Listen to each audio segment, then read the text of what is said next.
Hello everyone, my name is Jennifer, this is Alfonso, and I'm the Children's Librarian here at Crook County Library, here to talk to you about the 5 simple things you can do to get your child ready to read. Now, I don't mean specific worksheets or specific topics. You don't need to discuss colors in February or seasons in March. No. These are 5 simple things that you can do every day to get your child ready to read. All right, let's get started. So the first thing you can do is talk with your child. Children are learning language, so the more opportunities you give them to practice listening and talking with you, the better prepared they will be when they start kindergarten. Studies have shown that the more words that children hear before they start kindergarten, the better prepared they are to read. In addition, talking is a form of storytelling. As adults, we know that stories have a beginning, a middle, and an end, but children don't know this. So the more opportunities you get to talk about your day or events in sequence. So for example, you get up in the morning, you get dressed, you have breakfast, you brush your teeth, you go to work or school. The more opportunities children will have to practice that storytelling ability. In addition, you can talk about the print that you see. Children need to learn that these squiggles are actually words. They need to learn that. So the more opportunities you give them when you're out and about. So for example, can you point to the sea? Oh, right, that's right. The sea is right there. That gives children the opportunity to practice learning that these squiggles have meaning. All right, the second thing is reading. Reading picture books is really great for introducing vocabulary that children don't hear on a day-to-day basis. So for example, in this book, Big Dig, the author uses words like excavator and backhoe. These aren't words that we use on a day-to-day basis. And so by reading picture books, we can learn more vocabulary than we would just by talking. The other thing you can do is have your child tell you the story. There are wordless picture books that are built for this. So in this one, Flora and the flamingo and Flora are doing things. What are they doing? Oh, it looks like Flora is trying to be a flamingo. Yeah. So by practicing telling the stories, you're giving your child opportunities to talk and use the vocabulary in those picture books. Now, you don't have to just do this with wordless picture books. You can do this with any picture book. The other thing you can do while you're reading is ask questions. So one of my favorite books, Stack the Cats. 1 cat sleeps, 2 cats play, and 3 cats stack. There I was reading, but instead of doing that, what I could do is turn to this page and say, oh, how many cats do we have now? Should we count them? 1, 2, 3. That's right. So by asking questions, it gives your child the opportunity to think about what they're reading, to practice some of those vocabulary words. Okay. Now, one of the questions I've gotten is, what happens if my child does not want to sit down and read?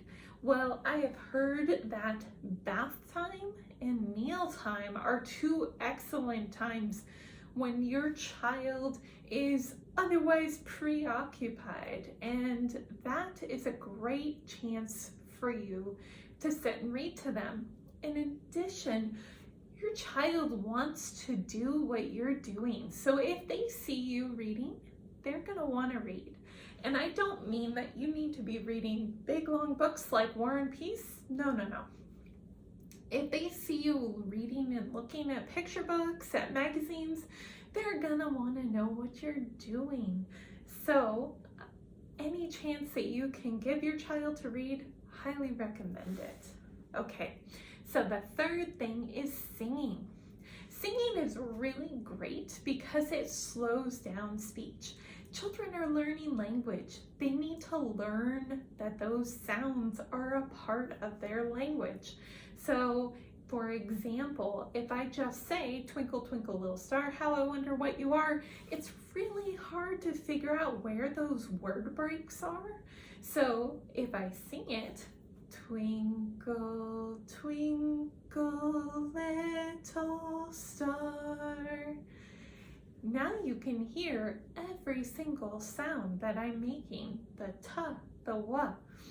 So singing is really important for breaking down speech for children. We have books that feature singing. So like this one by Jane Cabrera, The Bear Went Over the Mountain. As you can expect, is a song. The bear went over the mountain, the bear went over the mountain. So you, instead of just reading a book, you are now singing it. The other thing to keep in mind, your child doesn't care if you are singing off key, so sing regardless of whether you can sing or not. The other thing that is adjacent to singing is rhyming. So rhyming is really important for breaking down those words and those sounds for children to be able to hear them.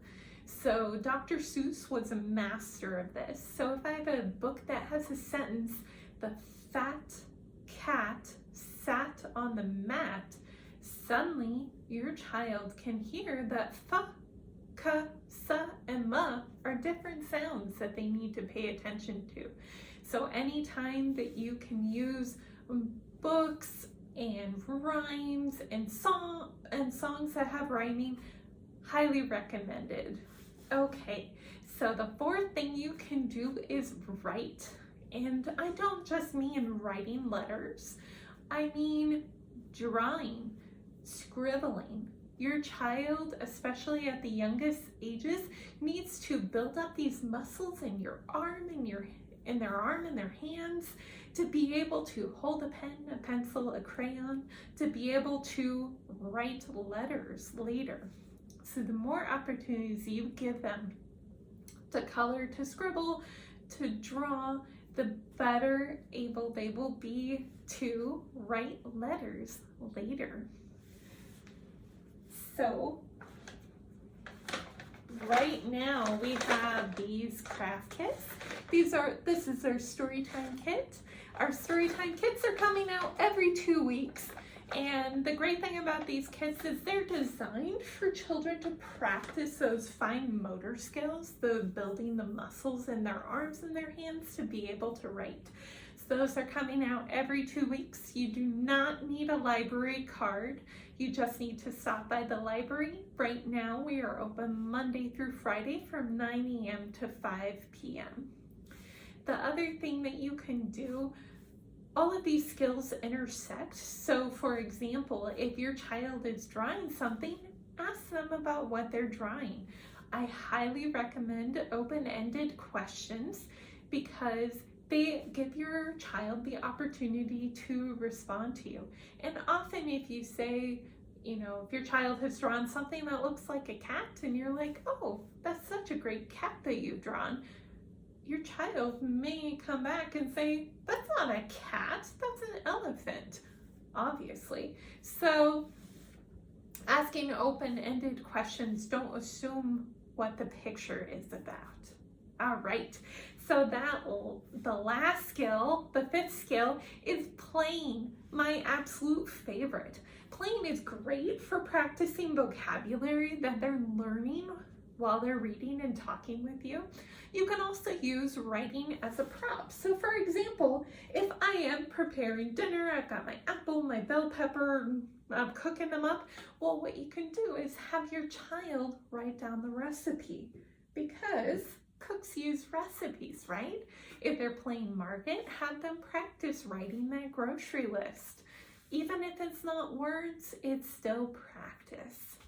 Playing gives children opportunities to practice stories and to practice things that they experience in day-to-day life. So it is really important for children in those early years. And all right, that's it. Those are the 5 things that you need to do to get your child ready to read.